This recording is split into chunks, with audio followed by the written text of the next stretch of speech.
xenophobia violence seems to be spreading among foreign nationals here. We are tired of being beaten every day. We're all Africa. Why must we be afraid to go to South Africa? Which South Africa has ever been beaten in Zambia? Which one? We want the ambassador to address us. We are tired. Enough! To make sure that peace is installed in Palestine and that the Israeli government is directed at withdrawing this command of getting people out of the northern part of Gaza. The world knows South Africa as the nation that defeated apartheid, the country of Nelson Mandela, the country that stood before the world and accused Israel of oppression, the country that says freedom, dignity, and justice belong to all humanity. But behind the speeches, behind the flags, behind the international applause, another reality exists. In the streets of Johannesburg, refugees run for their lives. Foreign-owned shops burn in the night. African migrants are hunted, beaten, and sometimes killed by angry mobs. Mothers hide their children indoors as crowds chant anti-foreigner slogans outside. And the disturbing question begins to emerge. How can a nation born from the pain of segregation become a place where outsiders live in fear? How can people who once begged the world not to ignore their suffering now ignore the suffering of others? This is not just a political contradiction. It is a human contradiction. Because South Africa is doing something the entire world often does. Speaking the language of humanity internationally, while struggling to practice it locally. Tonight, we investigate one of the deepest paradoxes of modern politics, a nation that defends Palestine on the global stage while facing accusations of xenophobia and violence at home. This is a story about fear, about poverty, about nationalism, about trauma, and about how quickly human beings can forget the lessons of their own suffering.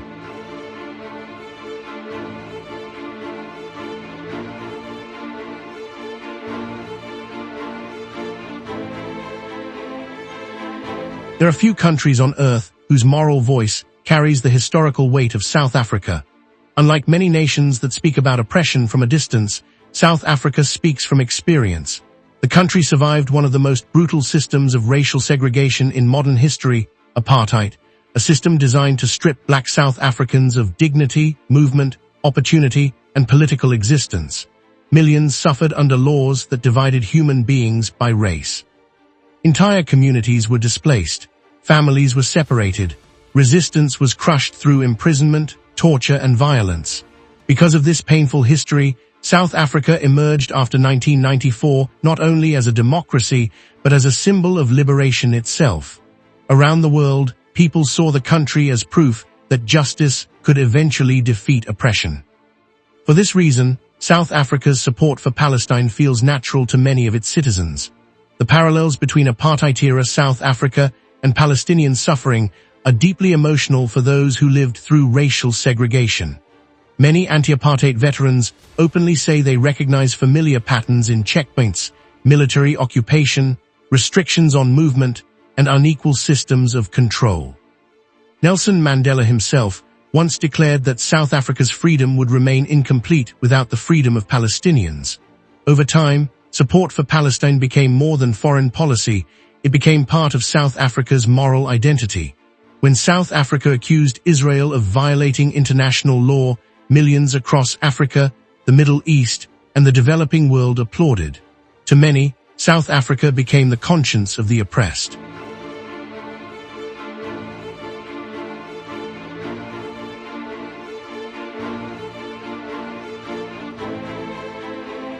But history becomes complicated when moral ideals collide with domestic reality.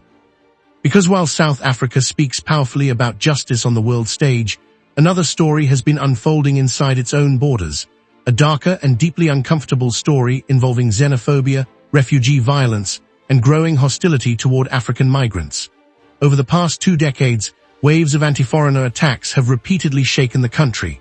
Shops owned by Somali, Ethiopian, Pakistani, Zimbabwean, and Nigerian migrants have been looted and burned. Refugees have been assaulted in public. Some have been murdered. Entire migrant communities have fled neighborhoods overnight, carrying only what they could hold in their hands. These scenes raise a disturbing question. Can a country truly claim moral authority abroad while vulnerable people live in fear at home?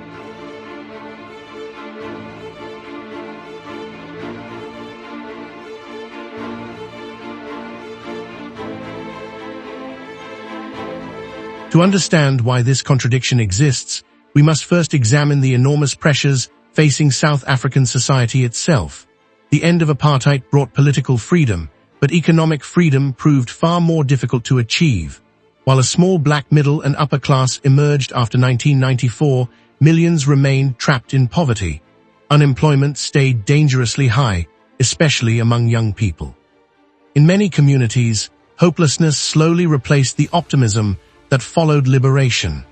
The dream that democracy would immediately create prosperity for everyone began to collapse under the weight of inequality, corruption, and economic stagnation.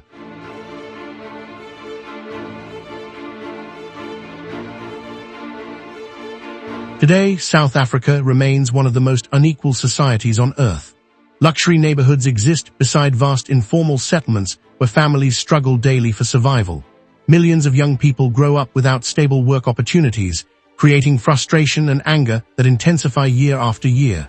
Under such conditions, societies often search for scapegoats. History repeatedly shows that when economic systems fail large populations, outsiders become easy targets. In South Africa, migrants increasingly became blamed for unemployment, crime, rising competition, and social decline. Whether those accusations were accurate mattered less than the emotional power they carried among struggling communities desperate for explanations.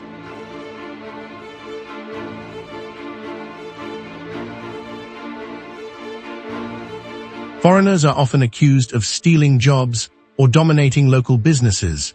Somali and Ethiopian shopkeepers, for example, became both economically successful and socially vulnerable in many townships. Their efficiency in small-scale retail trade generated admiration from some locals, but resentment from others. As frustrations spread, political rhetoric around migration became more aggressive. Certain activists and politicians began portraying migrants not as fellow Africans seeking survival, but as invaders threatening the nation's future. Nationalism and economic fear slowly merged into a dangerous political force.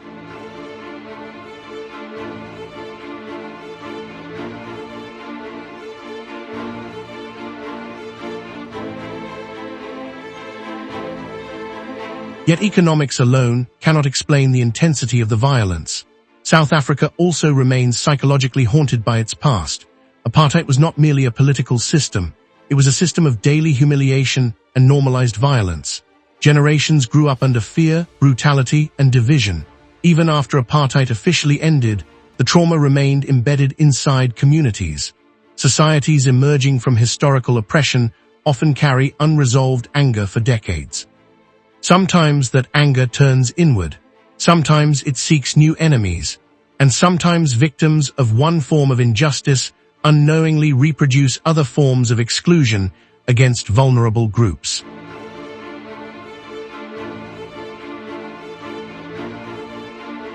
Social media has intensified this process dramatically. Rumors about migrants spread rapidly online, often without evidence. Crimes committed by individuals become generalized to entire nationalities.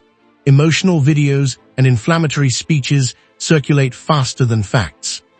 In communities already suffering from poverty and unemployment, misinformation acts like fuel poured onto fire. Fear becomes collective. Anger becomes organized. Entire populations become dehumanized through repeated narratives, portraying them as criminals, parasites, or outsiders who do not belong.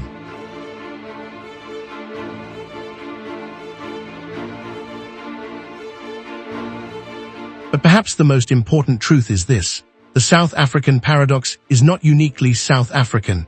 Around the world, governments frequently defend human rights selectively. Nations condemn injustice abroad while ignoring suffering within their own borders.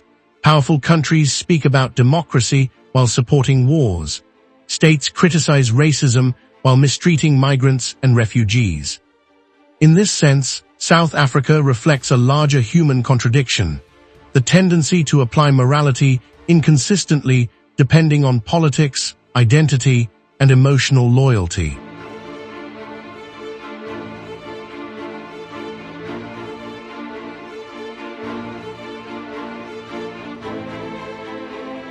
That is why this story matters far beyond South Africa itself.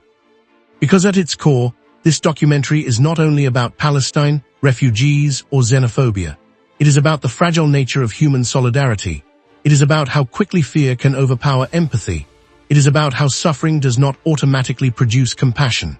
And it is about the dangerous gap that often exists between what societies say they believe and how they actually treat vulnerable human beings when no cameras are watching.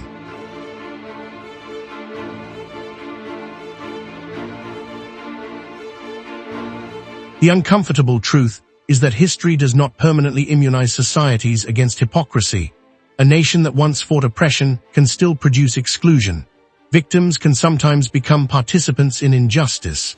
Liberation movements can lose sight of universal humanity when economic pressure, fear, and nationalism take control. South Africa, therefore, becomes both a warning and a mirror, not only for Africa, but for the entire world.